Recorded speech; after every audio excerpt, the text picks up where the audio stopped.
Ladies, gentlemen, pronouns, lend me your ears. Crazy, get back for a different react. This time here, we're going to check out this video. Literally just came up on my feed. I was just scrolling and I saw this title and it just like, hey, wow. What could be the 20 box office bombs of the 1980s that became cult masterpieces? It's by a channel called Box Office Bombs. And I was thinking, what movies would they have in there? Like, are they the movies that Siskel and Ebert said that wouldn't do very well at the box office, or are they just ones that didn't go well at the box office, but on VHS they just became like so talked about? So let's find out. What if the biggest flops of the 1980s were secretly the greatest films of the whole decade? Millions of dollars vanished overnight. But here is the twist that changes everything. These same movies are now worshipped by fans across the world. Today we count down 20 box office bombs that became cult masterpieces. Number 1 will spark a fight in the comments. Let us begin. Number 20. Flash Gordon, 1980. This is a space adventure that is loud, bright, and completely wild. The story follows Flash Gordon, a football player from Earth.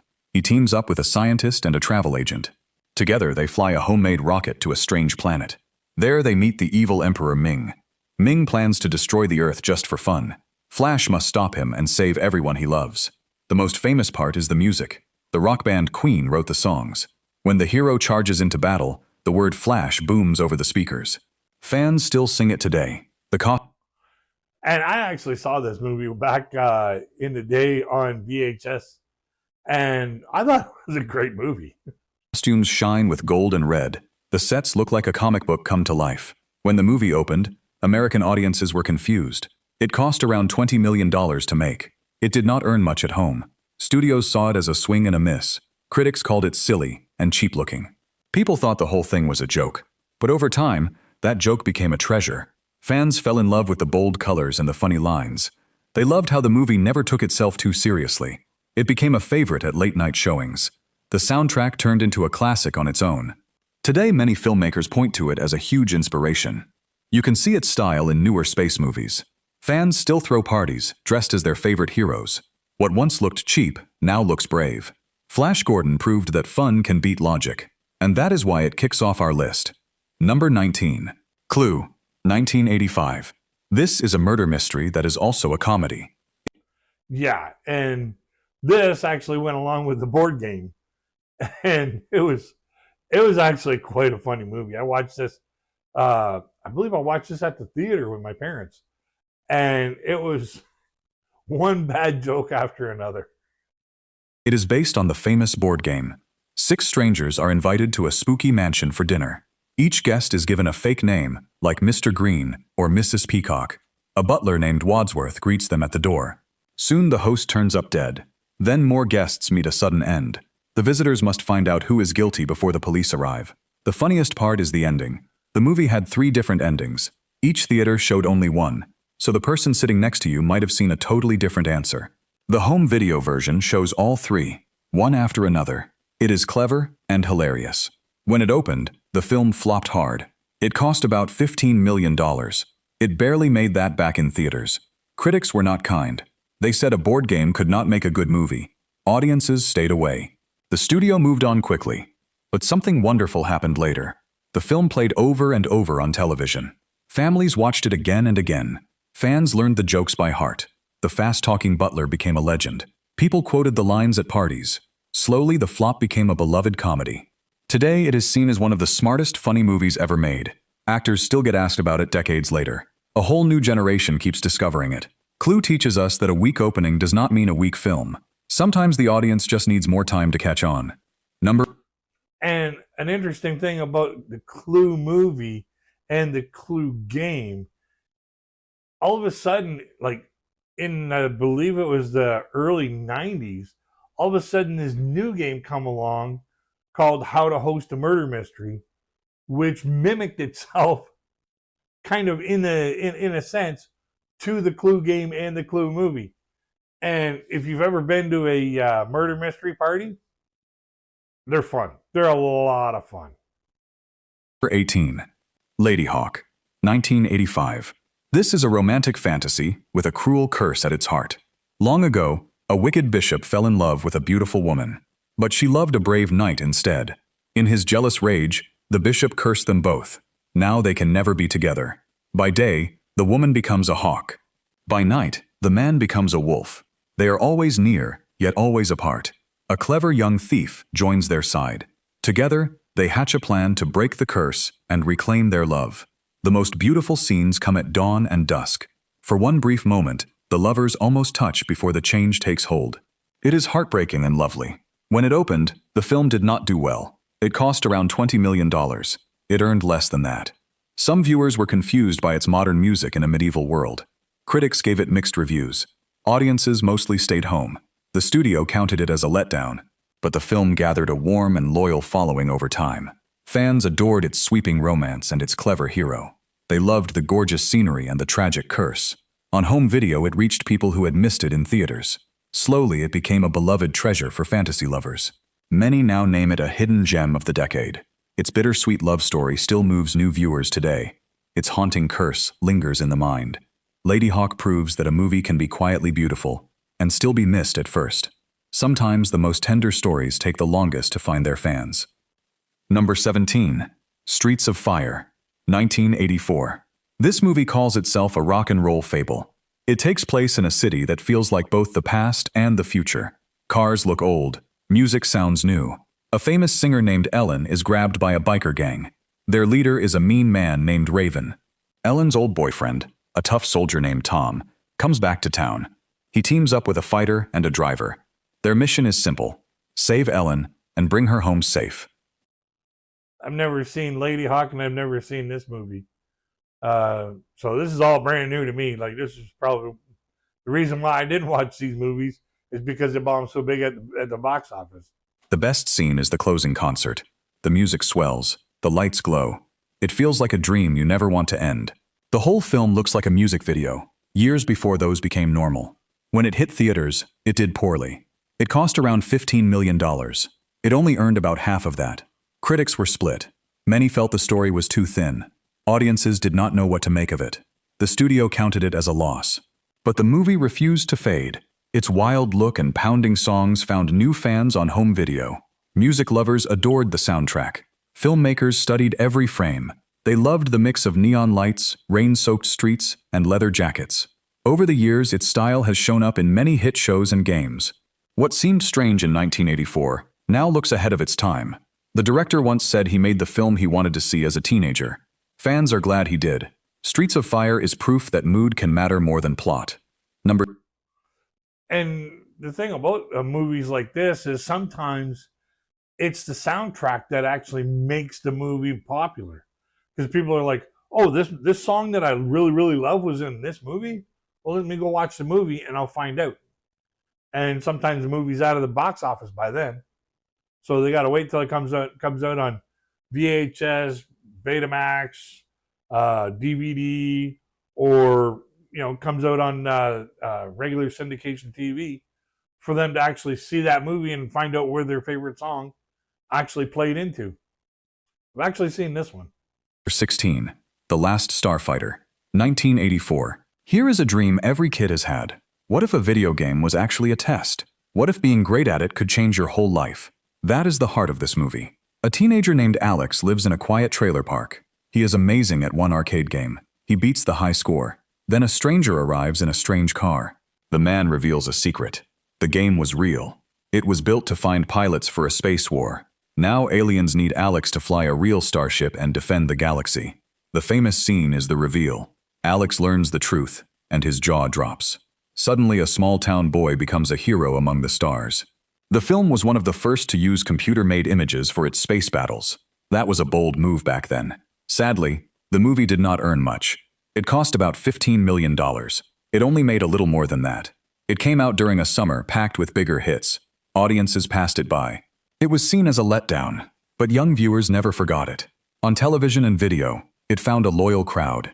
People loved the sweet story and the fun space action. Fans praise it for helping to prove that computer graphics had a future. Many modern effects artists say it inspired them. The idea of a game hiding a real mission still pops up in stories today. The Last Starfighter shows that big dreams can grow from small screens.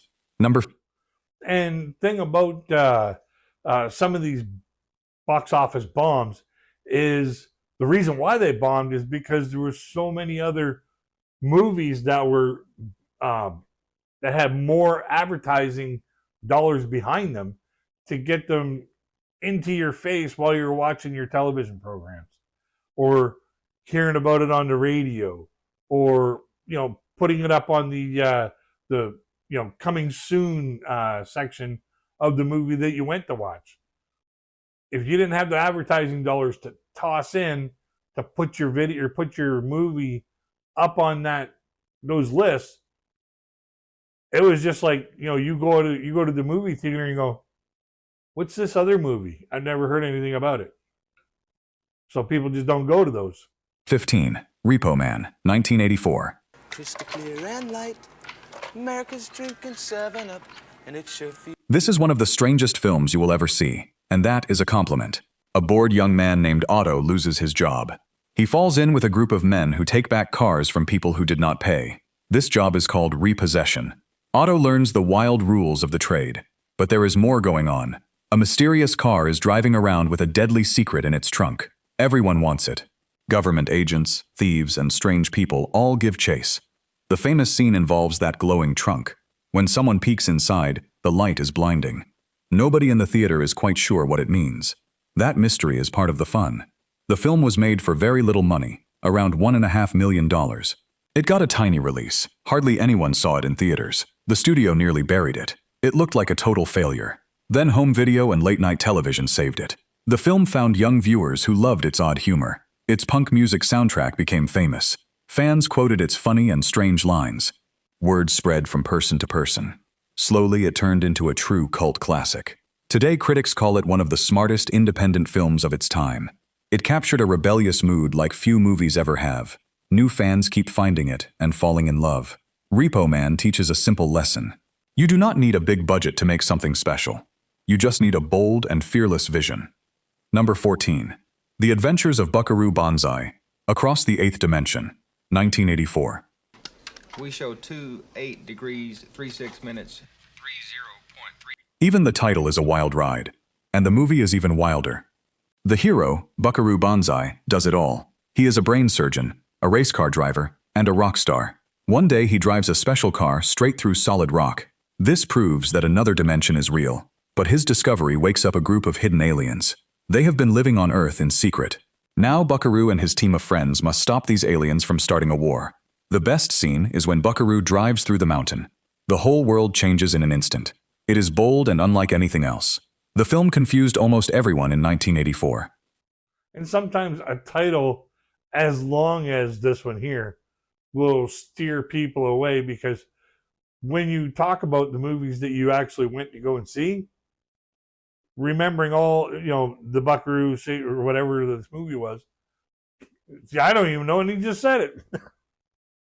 But sometimes the title turns people off in itself. It cost around $17 million. It earned only a small part of that. Critics did not know how to review it. The story jumps around and never slows down. Regular audiences felt lost. The studio saw it as a clear flop. But a small army of fans embraced the madness. On video, the film found people who loved its weird charm. They enjoyed piecing together its strange world. The ending even promised a sequel that never came. That only made fans want more. Over time, it became a symbol of joyful, fearless filmmaking. Writers and directors praise its wild imagination. New viewers still discover it with big smiles. Buckaroo Banzai proves that some movies are simply ahead of their audience. And sometimes the most confusing films become the most loved. Weird can be wonderful. Number 13. Willow, 1988. Oh, I'm sorry. I don't agree with this one here being a box office bomb, because it has such a massive. I can't imagine this did not do very well at the movie theater. So, Sir Afgood, you're a clown. I sell the planted seeds around here. This is a grand fantasy tale full of magic and heart. A small farmer named Willow dreams of becoming a great wizard. One day, he finds a special baby near his home. An evil queen wants that baby gone. The queen believes the child will end her rule, so Willow sets out on a dangerous quest to protect her. Along the way, he meets a joking swordsman, tiny warriors, and a witch. Together they face armies, monsters, and powerful spells. The best scene is the final showdown with the queen. Magic flies through the air as good battles evil. It is exciting and full of wonder. The movie was made by some of the biggest names in film. Everyone expected a giant hit, but it fell short. It cost around $35 million. While it did earn money, it did not meet the huge hopes placed on it. Critics compared it to other famous fantasy films and found it lacking. Many called it a disappointment. The studio hoped for a series, but that plan stalled. Still, the story lived on. Kids who watched it grew up loving it. On home video, it gained a warm and steady following. Fans praise its brave hero and its rich world. They love that the smallest person becomes the biggest hero. Over the years, its reputation has only grown. It even returned in new forms for a fresh audience. Willow reminds us that courage has nothing to do with size, and it proves that a slow start can still lead to a lasting legacy. Yeah, and like when it comes to the overall success, Willow is probably one of the most talked about movies in the 1980s. Like, it was just huge. Like, when it was being played constantly at least once a year, on after school specials or the Saturday night at the movies shows during the 1980s and 90s, it was getting played at least once a year. And anytime it got played, man, did it ever get some views. Number 12. Tron, 1982. We've kidnapped some military programs. I can arrange. Imagine being pulled inside a computer. That is the amazing idea behind this film. A talented programmer named Kevin creates video games, but his boss steals the credit and the money. When Kevin tries to prove the truth, something shocking happens. A powerful computer program scans him. Suddenly, he is trapped inside the digital world. Inside, programs look like people. They are forced to fight in deadly games. Kevin must team up with a brave program named Tron to escape and win his freedom. The famous scene is the light cycle race. Glowing motorbikes leave walls of light behind them. Riders must avoid crashing into the trails. It looked like nothing audiences had ever seen. The movie was a huge risk. It used cutting-edge computer images that cost a lot to create. In the end, it did make some money, but far less than hoped. The studio was disappointed. Some in the film world even said it cheated by using computers too much. It was widely seen as a letdown at the time. But the years have been very kind to Tron. Fans and artists now see it as a pioneer. It helped show the world what computer graphics could become. Its glowing look inspired countless movies, games, and shows. A whole sequel arrived decades later because the fans demanded it. Today it stands as a bold vision of the future. What once seemed like a failed experiment is now called a landmark. And when it comes to the special effects and use of computers, that was starting to really ramp up from George Lucas's Star Wars: A New Hope, where basically they had to create every little piece of science fiction special effects to make that movie. They had to create everything on the spot for each scene. And, you know, movies like Tron, Star Wars, or anything that was like futuristic, it was a gamble to put that out at the time, but at the same time, it also paid off in the long run. Because now we have computer CGI where it can pretty much do anything. We have, you know, like proven techniques of doing things that look like they're impossible, like with green screening. Like, that was just, this is the era where all that started to happen. And the bigger the risk, the more the eventual reward was. You didn't always get it at the box office. A lot of the times you got it on the VHS sales and the runs on the television programs. Its glowing world still amazes fans. Tron dared to dream about a digital world before most people even owned a computer. Number 11. Legend, 1985. You shall be my eyes and ears. Do me great honor, Lord. This is a dark and beautiful fairy tale. The story is simple and pure. A gentle young man named Jack loves a princess. In the forest live two special unicorns. As long as they are safe, the world stays full of light. But a terrible force, known as darkness, wants to destroy them. His goblins hunt the unicorns to bring endless night.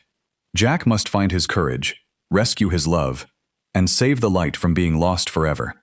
The most stunning scene is the villain himself. Darkness is huge and red, with giant horns. The makeup and design are simply unforgettable. He may be one of the greatest movie villains ever made. When it opened, the film did not do well. It cost around $30 million. It earned only a small piece of that. Critics found the story too thin. They said it was pretty but empty. Audiences did not connect with it. The studio was left disappointed. Yet the film had a magic that lasted. Fans fell in love with its dreamlike look. Every scene glows like a painting. The forest feels alive with petals, light, and mist. On home video, a whole new crowd embraced it. They forgave the simple story and enjoyed the pure beauty. Many now call it a visual masterpiece. The design of darkness still inspires artists today. Different versions of the film sparked years of fan debate. Legend proves that a movie can win hearts through images alone. Sometimes a feast for the eyes is more than enough to earn a lasting place. Yeah, makeup artists really came to, really put together some really interesting stuff back in the 80s and 90s. And then, again, it was just, trying new techniques on how to make things work and seem more real, like the character itself is real. Like that Red Demon character, that was like a staple on how to make devils for the longest time. And this new movie coming up here, this new one coming up here, The Dark Crystal, I probably watched this particular movie maybe 100 times. And I love this movie. This movie was absolutely incredible, enthralling, and easy to get lost into. Number 10. The Dark Crystal, 1982. Of the mystics lies dying. Today they summon. This film broke every rule. It featured no human actors at all. Every character was a puppet, brought to life by master artists. The story unfolds on a strange and dying world. A crack in a magic crystal has thrown everything out of balance. Cruel bird-like creatures called the Skeksis now rule with fear. A young hero named Jen may be the last of his kind. He learns he must heal the crystal before it is too late. His quest could bring peace back to the whole land. The most amazing scene is simply the world itself. Every plant, creature, and cave was built by hand. It feels like a living painting you can step into. At the time, audiences were unsure about it. The film cost around $15 million. It earned money, but the reaction was mixed. Some found it too dark and scary for children. Others were not ready for a movie with no people in it. Critics were divided. It did not become the giant hit its makers dreamed of, but its reputation has soared over time. Fans praise its stunning craft and brave imagination. They love that it treated young viewers as smart. On home video, it gained a devoted following. Artists still study how it was made. It even earned a new prequel series years later. Today, it is seen as a bold and beautiful achievement. The Dark Crystal proved that puppets could carry an entire epic. It dared to be different, and that daring is exactly why fans treasure it now. Number 9. Here's one that I'm this movie series and movie series spin-off to a TV series, absolutely incredible. It just makes me think back to when my grandmother was when my grandmother was around, and there was a news article of a person who was mortally wounded before they were like 5 years old. And my grandmother used to say, "Oh, only the good die young, only the good die young." And I was looking back at my grandmother just jokingly. I says, "Well, it looks like I'm going to be immortal." And then I started watching the Highlander series. I was like, I don't want to be immortal anymore. Highlander, 1986.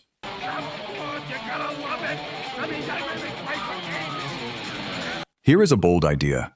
What if a small group of people could live forever?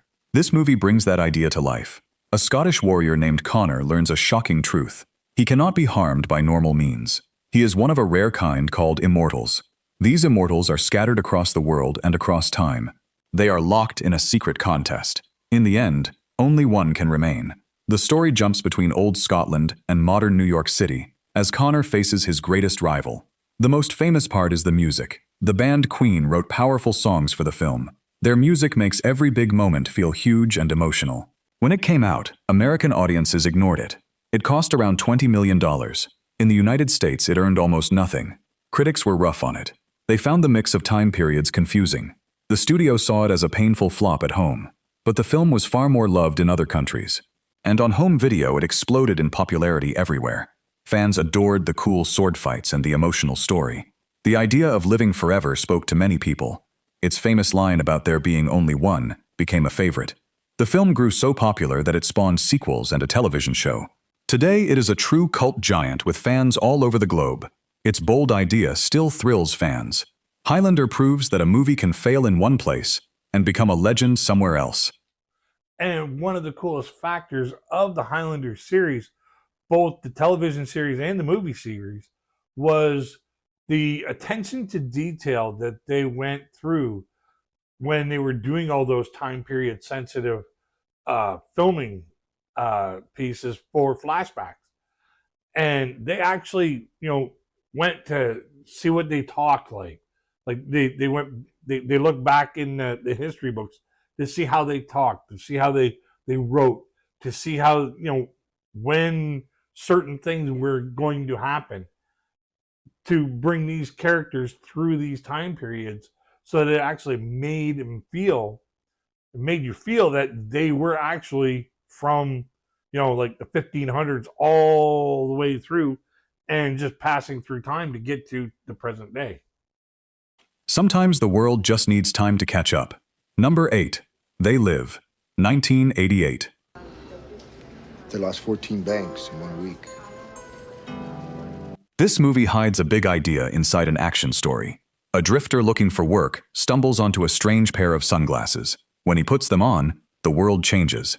He sees hidden messages everywhere. Billboards secretly command people to obey and consume. Worse, some people around him are not human at all. They are aliens in disguise, quietly controlling society. Now this lone man must decide what to do with the terrible truth he has found. The most famous scene is a long fight in an alley. Two friends argue over the glasses for several minutes.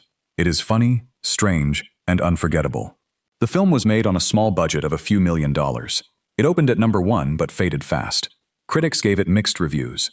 Many missed the clever message under the action. And that's Roddy Piper from the WWF at the time, which is WWE, wrestling syndicate. And one of the most iconic lines that came out of this movie was, and I know a lot of people have used it, put it down in the comments if you've used it. I'm here to kick ass and chew bubblegum, and I'm all out of bubblegum. It was not seen as a big success. Soon it left theaters and seemed forgotten. But the movie found new life over the years. Its warning about hidden control felt more true as time passed. Fans praised its smart ideas and bold style. Its famous tough guy line became known all over the world. People began to see it as much more than a simple action film. Today it is studied and quoted and loved. Artists reference its powerful images again and again. It became one of the most talked about cult films of its era. Its message still feels sharp and true. They Live proves that a film can plant an idea that grows for decades. Sometimes the message matters even more than the movie itself. Number 7. Labyrinth. Oh, David Bowie's film. This movie here was actually really good.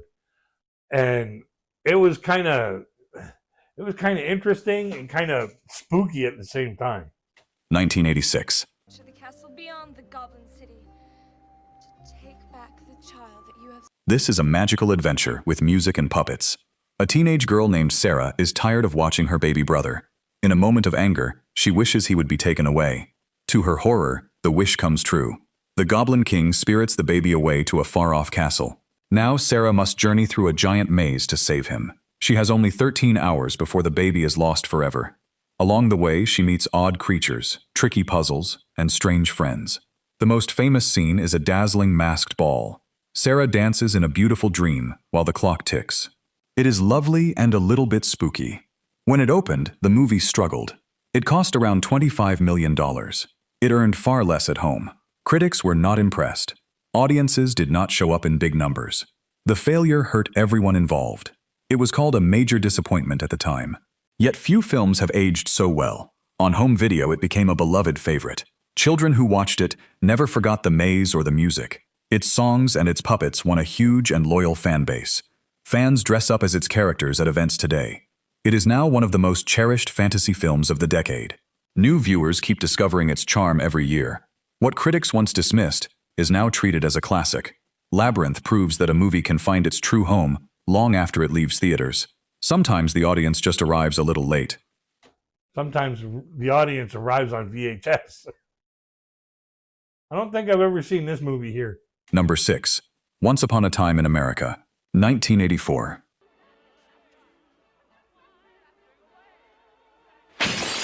This is a sweeping story about friendship, time, and regret.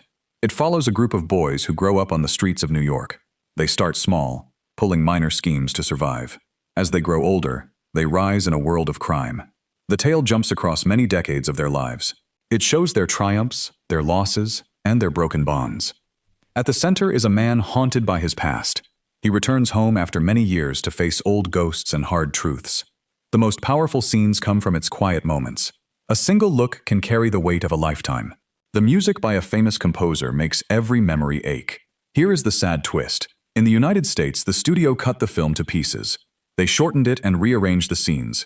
The result made little sense. American audiences were confused. They rearranged the movie after it was already done? That's probably why it bombed so bad. People are probably leaving halfway through going, I can't keep up to the movie. Earned almost nothing at home. Critics who saw that version were harsh.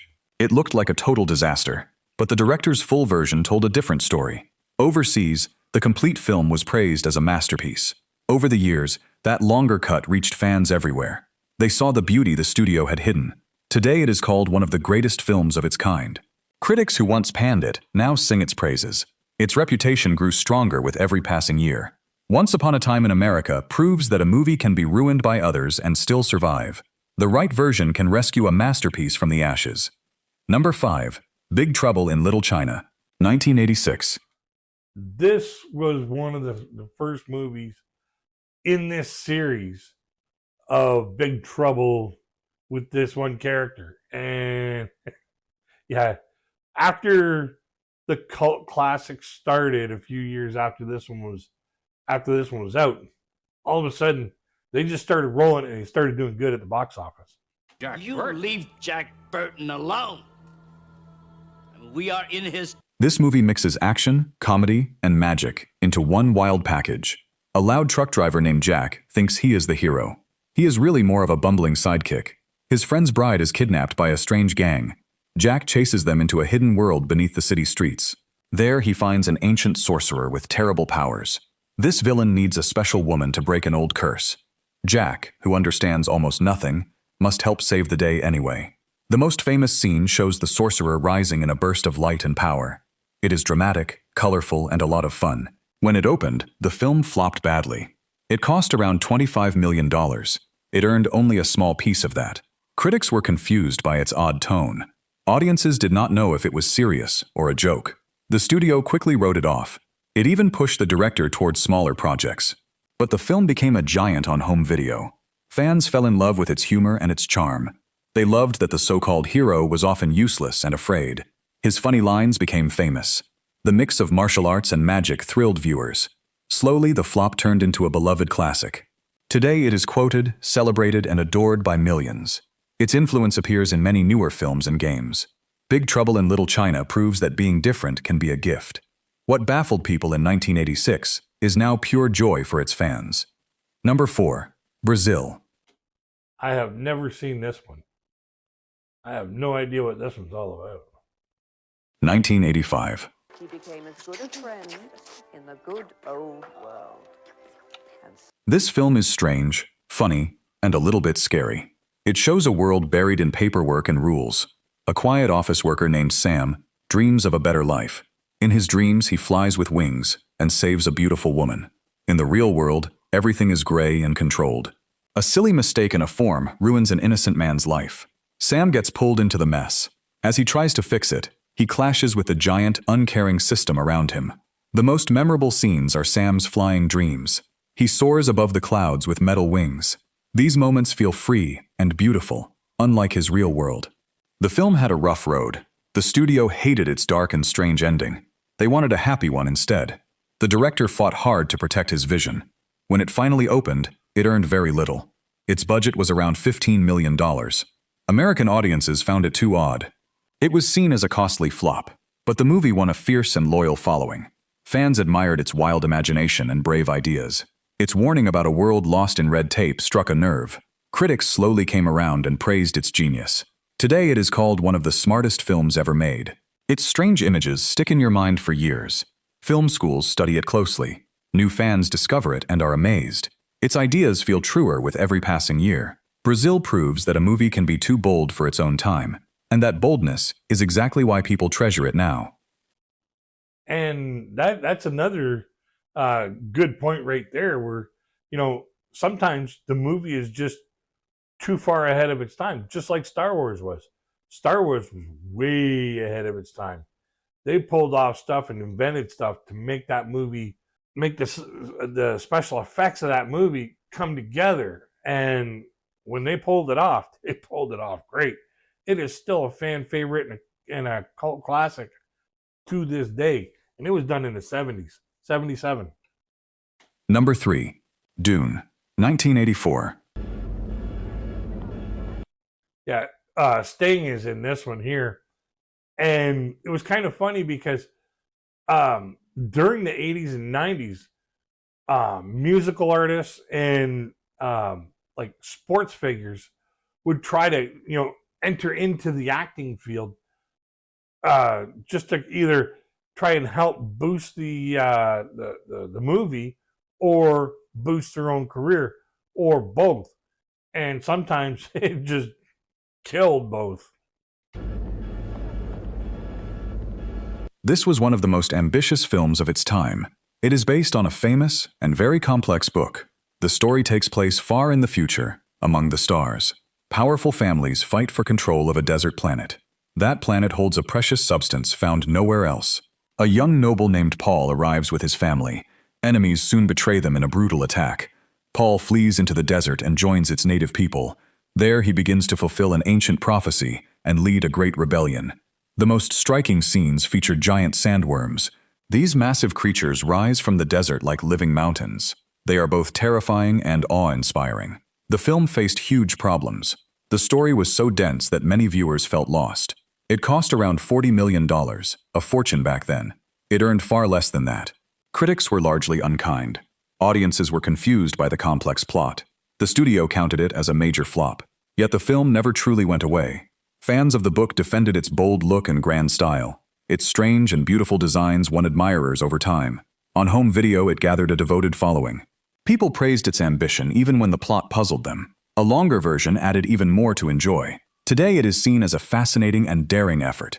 Its influence can be felt in later films of the same tale. Dune proves that even a flawed dream can be unforgettable. Sometimes reaching too far is braver than playing it safe. Yeah, and sometimes the technology needed to make the movie the way that the person who created the idea to match those two. Sometimes the technology isn't there. It takes another 20, 30, 40 years for it to actually come together and actually make the artist's vision of the story actually look like the vision that he had or she had. Sometimes it's just way too far ahead and the technology is way too far beyond or behind to actually make the movie the way it should have been made. 2. The Thing, 1982.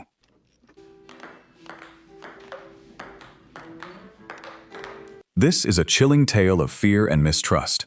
A team of researchers works at a lonely base in the frozen south. One day they discover something buried in the ice. It is a creature from another world. Worse, this creature can copy any living thing perfectly. It can look exactly like one of the men. Soon no one knows who is human and who is not. Panic spreads. Trust breaks down. The team must find the hidden monster before it takes them all. The most famous scene is a tense test of everyone's blood. The men are tied up while one checks their samples. The suspense is almost unbearable. When it opened, the film was a shock in the wrong way. It cost around $15 million. It earned only a little more than that. Critics were surprisingly cruel. They found it too grim and too intense. It also opened near a friendlier alien film that audiences preferred. The studio saw it as a clear failure, but time completely changed its story. On home video, it found the audience it deserved. Fans praised its incredible creature effects. They admired the way it built dread and mistrust. Its haunting ending sparked endless debate. Critics who once dismissed it now call it a masterpiece. It is regularly named one of the greatest films of its kind. Its influence appears everywhere, in later horror and science fiction. Fans still argue about that final scene. The Thing proves that a movie can be judged far too quickly. What horrified people then, now fills fans with awe. Number 1. Blade Runner, 1982. Sure. I don't think I've ever had The one of action these. time is a factor in this, so please pay attention. I remember this movie here.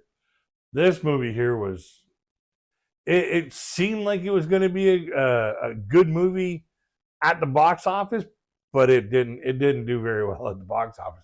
It was too futuristic. Answer as quickly. And here it is, the greatest comeback of them all. This film asks a deep question. What does it truly mean to be human? It is set in a dark future city, full of rain and neon light. A weary detective named Deckard has a difficult job. He must track down a group of runaway artificial people. These beings look and feel almost exactly like us, but they were built, not born, and their time is running out. As Deckard hunts them, he starts to question everything. Are they really so different from him? The most famous scene comes at the very end. A dying artificial man speaks about his memories. His quiet, beautiful words move audiences to tears. When it opened, the film struggled badly. It cost around $30 million. It earned little at first. Audiences found it slow and confusing. It opened during a summer of lighter, happier films. Critics were divided, and often harsh. The studio saw it as a painful disappointment. But few films have grown so much in fame. On home video, its reputation soared. Fans praised its stunning look and its deep ideas. Its rainy, glowing city shaped how the future looks in movies forever. Different versions of the film sparked years of passionate debate. Critics reversed their views and now call it a masterpiece. It is seen as one of the most important films ever made. Its style has been copied countless times. Blade Runner proves that a movie can be far ahead of its era. And they also redid this movie a few years ago, and there was actually talk that there might be a series of Blade Runner movies. To take something that bombed at the box office, became a cult classic, and all of a sudden now they're redoing it and possibly making more of it. That just tells you how much of a cult classic it really is. The world simply needed years to understand its genius. So there you have it. 20 films that studios wanted to bury and forget. 20 films that fans refused to let fade away. Some lost fortunes, some ended careers, yet every single one earned a second life. Now here is my question for you. Which flop do you love the most? And which one does not deserve a spot on this list? Sound off in the comments below. If you enjoyed this, hit like and subscribe for more. Alrighty, final thoughts. Some of the movies, I was shocked that they didn't do all that well at the theater, reportingly. But, after a while, they become cult classics because people started understanding them, or people started seeing how they were affecting other movies to be, have this sci-fi special effects work and saw the special effects get better. Now, a lot of these cult classics, some people didn't go to the theater to go see these movies because at the time this was running around, there was a show on the television called Siskel and Ebert, and they would give, you know, a thumb up or a thumb down whether or not they thought it was going to be a good movie to go and see. They would do a review on it, and in their opinion, they would say, you know, 2 thumbs up, 2 thumbs down, thumb up, thumb down. And a lot of these movies, they were given 2 thumbs down. Coincidentally, Star Wars: A New Hope in 1977 was given 2 thumbs down by Siskel and Ebert, and it outperformed itself. It was, for the longest time, Star Wars was the #1 box office blowout, like just explosion. It made the biggest money for the longest period of time. It hadn't been caught. It just made so much money at the theater because it was something new, something fresh. And that's what brought out a lot of these sci-fi movies that came out into the, you know, late 70s, early 80s and 90s. And as we were bringing out the newer movies, the technology of special effects had to start ramping up, and it did. And Trial by Fire, some of these movies, they didn't get the box office numbers that they actually deserved. So let's have a conversation in the comment section below. Which one surprised you that didn't do very well at the box office, but had a massive rebound at home and television and everywhere else? So let's have a conversation about that kind of stuff in the comment section below. A link to the video and the channel will be in my description box so that you can go and check out some more other stuff, or you can actually watch this video without my interruptions. Don't forget to like, share, and subscribe, because we love having new people join our community of friends who love everything entertaining. Until we get to the next one, my friends, I wish you all peace, love, happiness, and safety. Until we meet again, check out my other video or my playlist of videos.